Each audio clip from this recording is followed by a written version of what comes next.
నమస్తే, welcome to ఆర్టీవ్ health. నేను సహస్ర. కొంతమందిలో పుట్టికతోనే హెయిర్ సరిగ్గా పెరగకుండా, హెయిర్ ఫాలిక్ సరిగ్గా లేకపోవడం వల్ల వాళ్ళు పెరిగిన తర్వాత కూడా విగ్గులతోనే బతకాల్సిన పరిస్థితి ఉంది. ఇంకొంతమందికి నెయిల్స్ కూడా సరిగ్గా పెరగవు. ఈ హెయిర్, నెయిల్స్ ఇవన్నీ సరిగ్గా పెరగకుండా వాళ్ళు సమాజంలో ఎంతో సమస్యలను ఎదుర్కోవడం, వాళ్ళు ఫేస్ చేస్తున్నటువంటి ప్రాబ్లమ్స్ అన్నీ ఇన్నే కావు. మరి ఇలాంటి వారికి ఇప్పుడు మొత్తం అప్గ్రేడ్ అయిపోయింది కాబట్టి టెక్నాలజీ వైద్య రంగంలో కూడా, మరి ఇలాంటి వాళ్ళకి ఎలాంటి ట్రీట్మెంట్ ఉంది? పుట్టుకతోనే హెయిర్, నెయిల్స్ సరిగ్గా లేకపోయినా, స్కిన్ సరిగ్గా లేకపోయినా వీళ్ళకి ఎలాంటి ట్రీట్మెంట్స్ ఉంటాయి? ఆ తర్వాత మధ్యలో కూడా కొందరికి ఏమైనా హెల్త్ ఇష్యూస్ చాలా దారుణంగా వచ్చిన తర్వాత హెయిర్ ఫాల్ అవ్వడం, విపరీతమైనటువంటి hair fall, skin damage, nail damage ఇవన్నీ ఉన్నప్పుడు వీళ్ళకి ఎలాంటి ట్రీట్మెంట్స్ ఉంటాయి? సో ఇవన్నీ ఈరోజు ఈ వీడియోలో తెలుసుకుందాం. ఈ విషయాలు తెలియజేయడానికి ప్రస్తుతం మనతో పాటు ఉన్నారు doctor Sudhavani, dermatologist, Shri skin clinic. నమస్తే డాక్టర్. నమస్తే మ్యామ్. హెయిర్ గురించి ఇప్పుడు ఎంతోమంది మీ దగ్గరకు వస్తూ ఉంటారు. ఈ థైరాయిడ్ ఇష్యూస్ వల్ల హెయిర్ ఫాల్స్ విపరీతంగా పెరిగిపోతుంటుంది. సో ఆ హెయిర్ ఫాల్ని కంట్రోల్ చేయడానికి రకరకాల అంటే ఆల్రెడీ డాక్టర్ దగ్గరికి వెళ్ళి మందులు వాడుతూ ఉంటారు. మళ్ళీ ఇక్కడ స్కిన్ డాక్టర్కి, డెర్మటాలజీ దగ్గరికి వెళ్తే ఈ మందులు వాడేస్తుంటారు, ఆయన కూడా కంట్రోల్ అవ్వదు. సో వీళ్ళకి ఎట్లాంటి ట్రీట్మెంట్ ప్రొసీజర్స్ చేస్తే వీళ్ళ హెయిర్ ఫాల్ అనేది తగ్గుతుంటుంది? సో హెయిర్ ఫాల్ అనేది చాలా కామన్ కంప్లైంట్. ఇంతకుముందు అంటే కొంచెం అడల్ట్స్ వచ్చేవాళ్ళు, ఇప్పుడు 8-9 ఇయర్ చిల్డ్రన్ వీళ్ళకి కూడా హెయిర్ ఫాల్ అనేది స్టార్ట్ అయిపోతుంది. సో చాలా కామన్ అయిపోయింది. సో దీనికి రీజన్స్ ఏంటి అని చూస్తే, ఒకటి ప్రాపర్ డైట్ అనేది చాలా important for hair growth. Protein diet అనేది ఇంపార్టెంట్. జంక్ ఫుడ్ అది తినేస్తున్నారు. రెండోది హార్మోనల్ ఇంబ్యాలెన్స్, పీసీఓఎస్ కూడా చాలా ఎక్కువ అయిపోయింది. సో దీంతో కూడా హెయిర్ ఫాల్ అనేది ఉంటుంది. తర్వాత ఇంకొకటి జెనెటిక్ కండిషన్ ఒకటి ఉంటుంది, దీన్ని ఫీమేల్ ప్యాటర్న్ అలోపేషియా అంటాం. ఇప్పుడు మెన్కి ఎట్లా బాల్ హెడ్ వస్తుందో వీళ్ళకి మనకి బాల్ హెడ్ రాదు, బట్ ఏదైతే ఆ పార్టీషన్ మనం పాపిడి తీస్తామో ఇదంతా కూడా అక్కడ పల్చగా స్కిన్, హెయిర్ అనేది పల్చగా అయిపోయి స్కిన్ కనపడుతూ ఉంటుంది. ఇది ఫీమేల్ ప్యాటర్న్ అలోపేషియా. ఇది జెనెటిక్ కండిషన్. ఇది కూడా ఒకప్పుడు 40sలో అలా చూసేవాళ్ళం, ఇప్పుడు 2022లో కూడా స్టార్ట్ అవుతుంది ఫ్యామిలీలో ఉంటే. వీటిని ఏమంటారు మేడం? ఫీమేల్ ప్యాటర్న్ అలోపేషియా అంటాం. అంటే ఫీమేల్ ప్యాటర్న్ అలోపేషియా. సో ఇది జెనెటిక్ కండిషన్. తర్వాత హార్మోనల్ చేంజెస్ అన్నారు కదా మీరు అన్నట్టు, థైరాయిడ్ ఇప్పుడు ప్రతి ఒక్కరికి ఉంది, పీసీఓఎస్ ఉంది. సో దీంతో డెఫినెట్గా హెయిర్ ఫాల్ అనేది చాలా కామన్ అయిపోయింది. సో ఒకవేళ ఇప్పుడు ఈ హెయిర్ ఫాల్ ఇవన్నీ కూడా మనం తగ్గించాలి అంటే ఓన్లీ ఏదో ఒక టాబ్లెట్, ఒక సీరం ఇలా అవ్వదు. So what is the underline cause? ఇప్పుడు హెయిర్ ఫాల్ తగ్గడానికి చాలా రీజన్స్ ఉంటాయి. హిమోగ్లోబిన్ తక్కువ అయి ఉండొచ్చు, వైటమిన్ D3 తక్కువ ఉండొచ్చు, థైరాయిడ్, అదర్ హార్మోనల్ ఇంబ్యాలెన్స్ ఉండొచ్చు, సో ఈ పీసీఓఎస్ ఉండొచ్చు. వీటన్నిటిని ఇన్వెస్టిగేషన్స్ చేయాలి. ఇప్పుడు సడన్ హెయిర్ ఫాల్ అంటే వాళ్ళు సడన్గా ఏదైనా స్ట్రెస్లో ఉన్నా, ఫీవర్ వచ్చినా, యాంటీబయాటిక్స్ వాడినా కూడా హెయిర్ ఫాల్ ఉంటుంది. బట్ ఆ హెయిర్ ఫాల్ అనేది తొందరగా కంట్రోల్ అయిపోతుంది.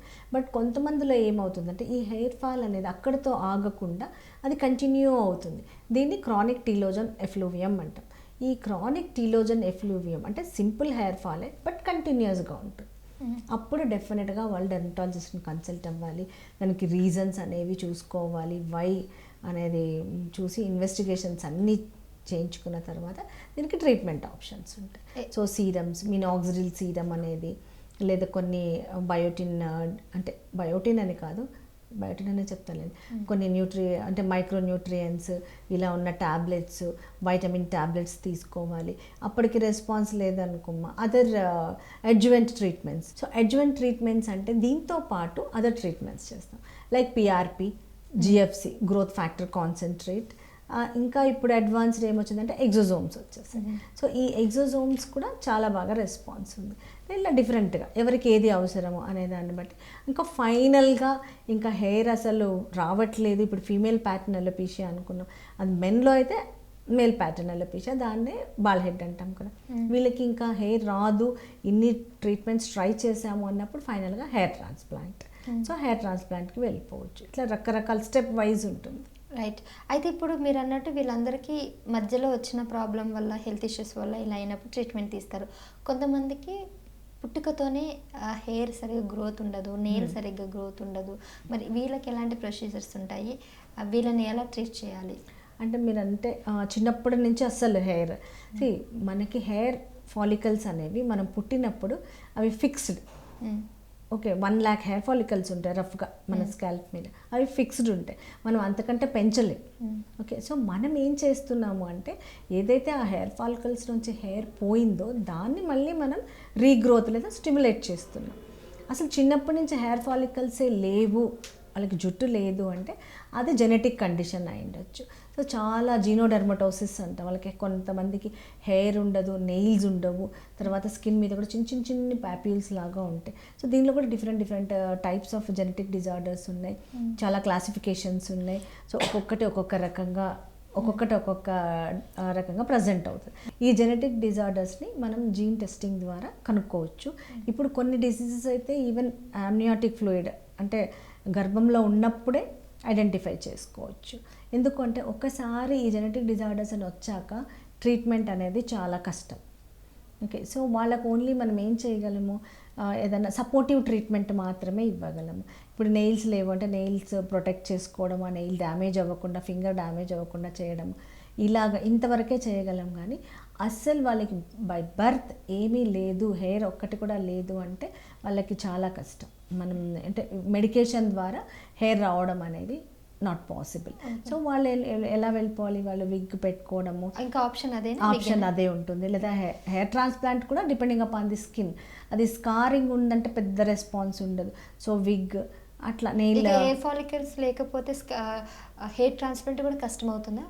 అంటే వాళ్ళకి బాడీ మీద కూడా ఉండదు, అప్పుడు వాళ్ళకి కష్టం కదా, హెయిర్ ట్రాన్స్ప్లాంట్ కూడా కష్టమే వాళ్ళకి. సో వాళ్ళు వెళ్ళాల్సింది ఇంకా విగ్స్, తర్వాత నెయిల్ సపోర్టింగ్ సిస్టమ్స్ ఉంటాయి, నెయిల్ అలాగా ప్రొటెక్షన్ తీసుకోవాల్సిందే. కాకపోతే ఇప్పుడు కొన్ని ఇంకా దానిలోనే డిఫరెంట్ కేటగిరీస్, కొన్నిటికి మెడికేషన్ ఉంటుంది, అవి బెటర్ ఉంటాయి.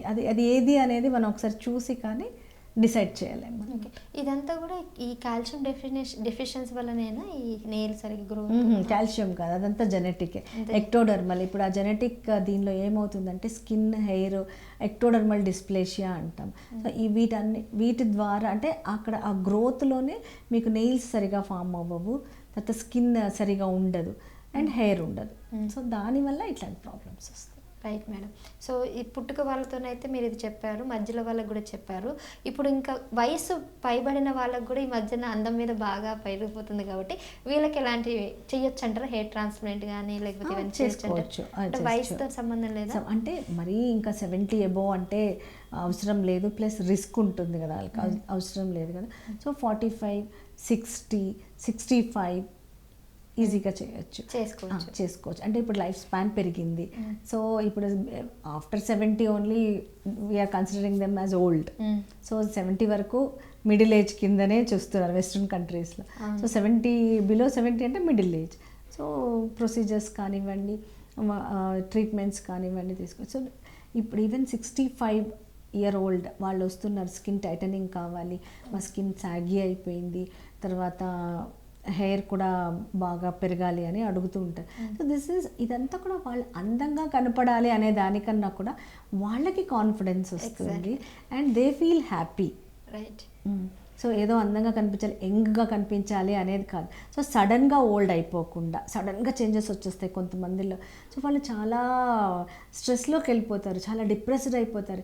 సడన్గా ఒక 3-4 yearsలో నాకు ఎందుకు ఇంత change, some underline hormonal changes ఉంటుంది కదా, వాళ్ళు చాలా డిప్రెస్ అయిపోతారు. సో అలాంటప్పుడు ఇలాంటి ట్రీట్మెంట్స్ తీసుకోవడంలో నథింగ్ రాంగ్. మీరు అన్నట్టు exactly true. Thank you ma'am, చాలా మంచి ఇన్ఫర్మేటికల్ డీటెయిల్స్ అన్ని కూడా మాతో షేర్ చేసుకున్నందుకు thank you so much. Local to global news at your finger tips. మీ చేతిలో ఒక ఆయుధం. Download Raw TV app. Media legend Ravi Prakash is back.